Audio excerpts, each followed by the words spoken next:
Star Trek.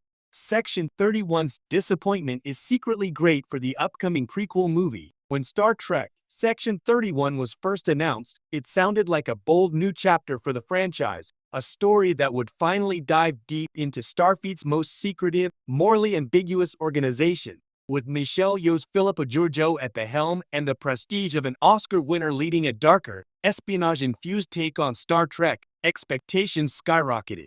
For years, fans imagined a streaming series exploring covert missions, political manipulation, and ethical gray areas that stood in contrast to Starfleet's utopian ideals. But when Section 31 was ultimately confirmed as just a TV movie, not the full-fledged series fans had anticipated, many saw it as a disappointment, even a missed opportunity. It was shorter, smaller in scale, and limited in scope. For a story with such potential to change how we view the Federation's moral backbone, it seemed like a letdown. Yet, in a strange twist of fate, Section 31's scaled-back status might actually be the best thing that could have happened to Star Trek, especially for the upcoming Starfleet Academy prequel movie that's now in development.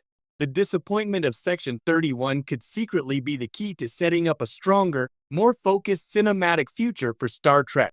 The promise and problem of Section 31. Section 31 has long been one of Star Trek's most fascinating and controversial ideas. Introduced in Deep Space Nine as a rogue element within Starfleet intelligence, the organization represents everything the Federation pretends not to be: ruthless, pragmatic, and willing to sacrifice ideals for survival. The concept became a recurring motif in later shows, appearing in Enterprise, Discovery, and even the Kelvin timeline films, but never received the deep dive it deserved. When Paramount Plus announced that Michelle Yeoh would star in a Section 31 project, fans saw it as the perfect opportunity to tell that story. Georgiou's complex moral code, combined with Yeoh's screen presence, promised a darker, grittier kind of Star Trek that could sit comfortably alongside prestige spy thrillers like Andor or Tinker Tailor Soldier Spy. Then came the shift. The series was trimmed down to a special event movie. It would tell one story, not 10 episodes worth. While Yeoh's return was still exciting, it felt like a retreat. The scope that fans had imagined, a sprawling political thriller within Starfleet's shadows, became a compact story told in under 2 hours. But this change, while disappointing on the surface, might have been a strategic masterstroke for the long-term health of the Star Trek universe. The risk of Section 31 overexposure. Let's be honest, Star Trek has always flirted with the darker side of its universe, but it works best when that darkness is shown in contrast to light. Deep Space Nine Section 31 stories were compelling precisely because they clashed with the optimism of characters like Sisko, Bashir, and O'Brien. The audience needed that moral tension. A Section 31 series risked losing that balance.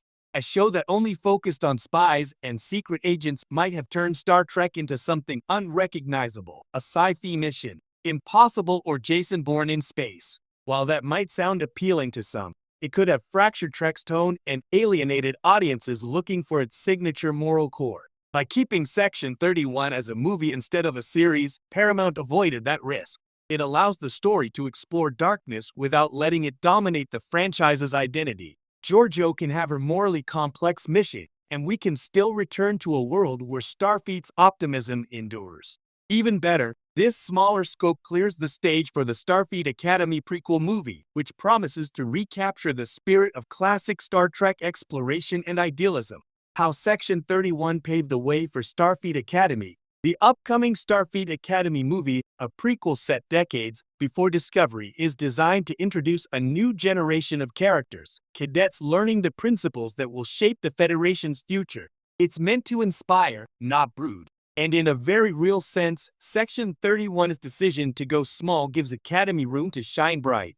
Had Section 31 been a full series, it might have overshadowed the Academy project entirely. A serialized, high-budget espionage drama starring Michelle Yeoh would have dominated headlines and fan discussions, leaving less enthusiasm for a film about young cadets. Instead, Section 31's reduced footprint now serves as a narrative and tonal counterbalance. Think of it this way. Section 31 shows the cost of abandoning Starfleet's ideals, while Starfleet Academy can show why those ideals matter in the first place. The two projects, though very different, form a natural conversation. Georgiou's story may expose the cracks in the Federation's foundation, Academy can explore how those cracks are repaired through the values of curiosity, compassion, and cooperation. In other words, one film shows what happens when Starfleet loses its way, and the other shows how the next generation finds it again. The benefit of a smaller, tighter story. Another advantage of Section 31's movie format is creative focus. Instead of stretching a spy story across 8 to 10 episodes and potentially diluting its tension, the filmmakers can craft a concise, emotionally sharp narrative. Yo's Giorgio deserves a satisfying arc, not filler or side missions. This compact storytelling approach also creates a model that Star Trek can replicate. Rather than committing to multiple full-length series, Paramount can produce smaller, standalone Star Trek films exploring niche corners of the universe, Vulcan politics, Klingon diplomacy, Borg resurrection attempts, each with distinct tones and characters. That's good news for the Starfleet Academy movie too. The creative team can study how audiences respond to Section 31's pacing, tone, and production design, using it as a test case for cinematic storytelling within the streaming ecosystem. If Section 31 proves that smaller-scale Trek movies can thrive on Paramount+, it opens the door for Academy to do the same on a bigger, more confident scale. Section 31's thematic legacy. There's also a thematic synergy between Section 31 and Starfleet Academy that could give the Trek timeline new emotional depth. Section 31's story is reportedly set after Discovery Season 3, with Giorgio transported to a point where she must reckon with her violent past and the shadowy world she's helped build. It's a redemption story, one that questions whether someone who's done terrible things in service of the greater good can truly change. That theme, redemption through learning, through rediscovering purpose, aligns perfectly with Starfleet Academy's coming-of-age narrative. The cadets of Academy represent the Federation's future, while Giorgio represents its guilt and history. It's not hard to imagine the prequel movie subtly referencing the mistakes that Section 31 made, perhaps even having its characters study those events as a cautionary tale. This kind of interconnected storytelling makes the Star Trek universe feel more cohesive, even as it expands across different eras and tones. Section May 31st have been downsized, but it's now positioned to play a pivotal narrative role, shaping the thematic DNA of everything that follows. The franchise learns from its own history. In a broader sense, Section 31's evolution mirrors the lessons Star Trek itself has learned over decades. When the franchise goes too dark into darkness, audiences push back. When it embraces hope, curiosity, and character-driven storytelling strange new worlds, it thrives. By limiting Section 31 to a one-off movie, Paramount is acknowledging that Star Trek can explore morally gray areas, but shouldn't lose sight of its guiding principles.